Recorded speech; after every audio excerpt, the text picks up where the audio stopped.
गरीब बहू का जादुई घास का एसी।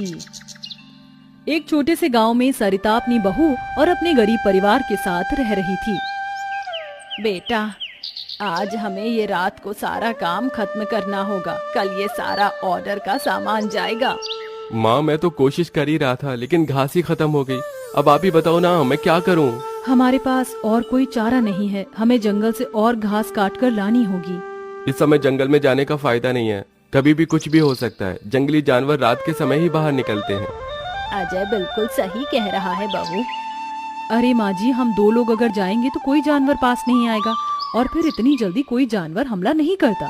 हमें ये ऑर्डर कल देना है, आप ये भी तो सोचिए। लेकिन बहू। माँ जी, आप चिंता मत कीजिए, कुछ नहीं होगा। बस आप बच्चों के पास ही रहना और उनका ख्याल रखना। अगर ये ऑर्डर नहीं गया तो बच्चों के लिए हम गर्मी से बचने के लिए कूलर भी नहीं खरीद पाएंगे। सरिता की बहू भाविका और उसका बेटा, वो तीनों घास से पंखे कूलर बनाने का काम किया करते थे, इसलिए उन्हें घास की जरूरत पड़ती थी। वह आधी रात के समय जंगल में जाते हैं। भाविका, जरा से भी हलचल हुई तो मुझे बता देना, कभी भी कुछ भी हो सकता है। ठीक है जी, मैं आपको बता दूंगी। अजय और भाविका दोनों ही जंगल में घास काट रहे होते हैं, तब उन्हें झाड़ियों से आवाज आने लगती है। क्या तुमने भी वहाँ से कोई आवाज सुनी है?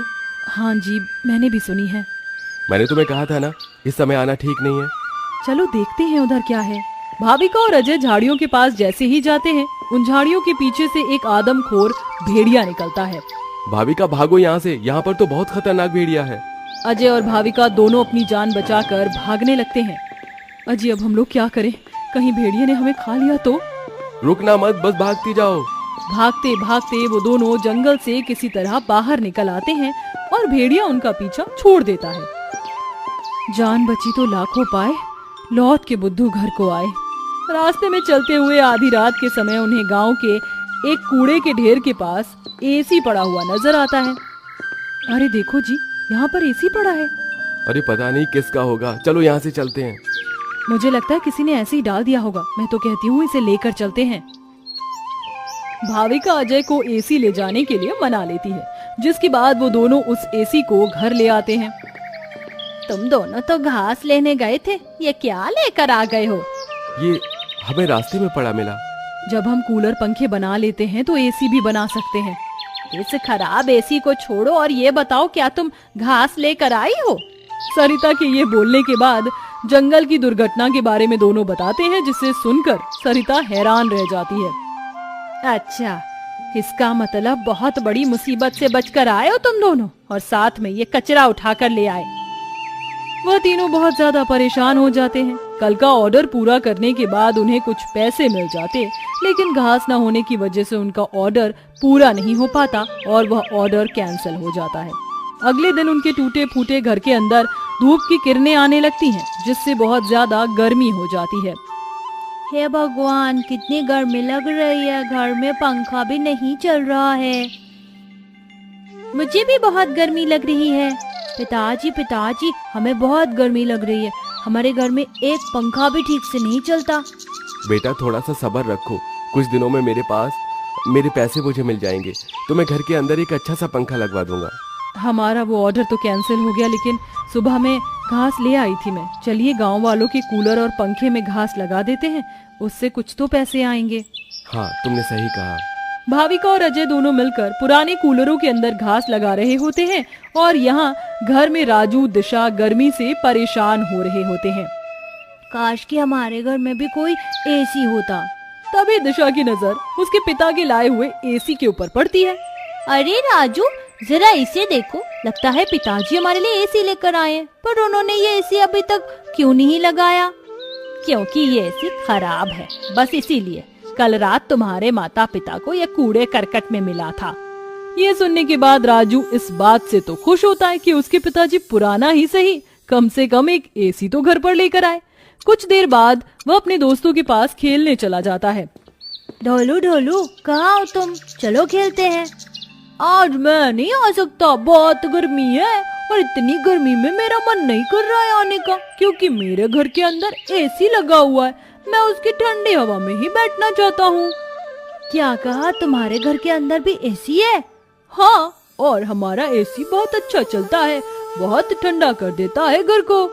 राजू यह सुनकर बहुत खुश होता है। वह वापस अपने घर पर आता है और अपने पिता से कहता है, पिताजी मेरे लिए एसी ठीक कर दीजिए, बहुत गर्मी होती है घर के अंदर, मेरे सभी दोस्तों के पास एसी है। राजू बेटा, मैं एसी ठीक करने वाला नहीं हूँ। कहीं मुझसे एसी खराब हो गया तो ज्यादा पैसे चले जाएंगे उसे ठीक करवाने में। अरे पिताजी, आप तो एक्सपर्ट हो, आपको तो सब कुछ आता है, आप एसी को भी ठीक कर दोगे, मुझे पता है। राजू के कहने पर अजय एसी को ठीक करने की कोशिश करता है। अजय को लगता है कि उसके ठीक करने पर एसी ठीक हो गया होगा, लेकिन एसी ऑन होते ही उसके अंदर से धुआं निकलने लगता है। ये क्या हो गया? लगता है ये एसी खराब है, फेंक दो इस एसी को। राजू गुस्से में ऐसा कहकर चला जाता है, जिसके बाद उसे इस तरह देखने से उसके दोनों माता पिता परेशान हो जाते हैं। हमें हमारे बेटे के लिए एक एसी तो बनाना चाहिए। भाविका और अजय दोनों अब सारे काम छोड़कर उस एसी को ठीक करने में ही लग जाते हैं। वह उसकी ठंडी हवा खाने के लिए उसके चारों तरफ हरी घास लगा देते हैं, जिससे कि उस एसी की हवा और भी ज्यादा ठंडी हो जाए। चलो, अब एसी तैयार है, इसे चलाकर देखते हैं। भाविका जैसे ही घास का एसी चलाती है, अचानक से उस एसी के आंख नाक मुंह बन जाते हैं।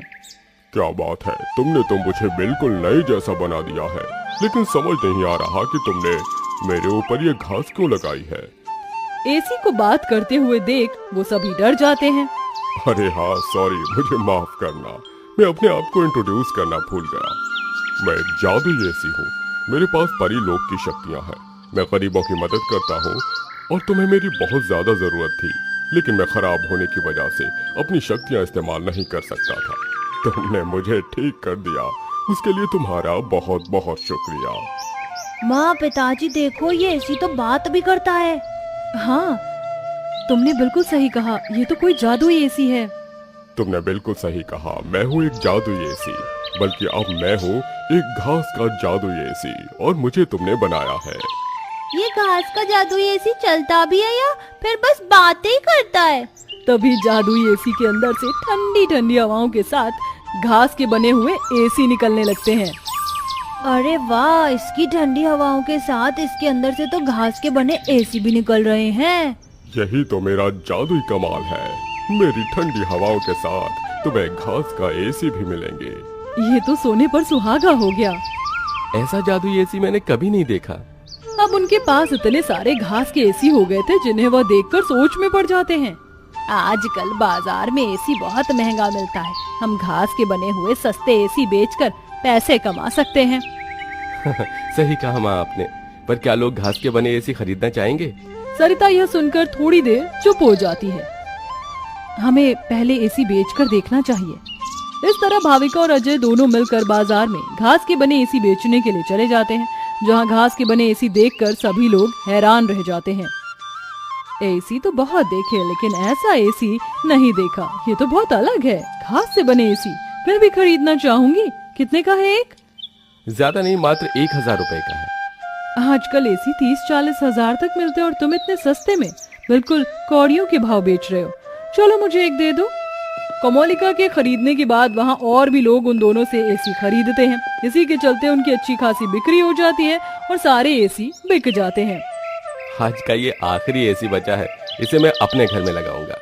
अजय घास का एक एसी अपने घर में भी लगा देता है और घास के जादुई एसी का इस्तेमाल वो बस तभी करता है जब उसे एसी बेचने के लिए पैसे चाहिए होते हैं।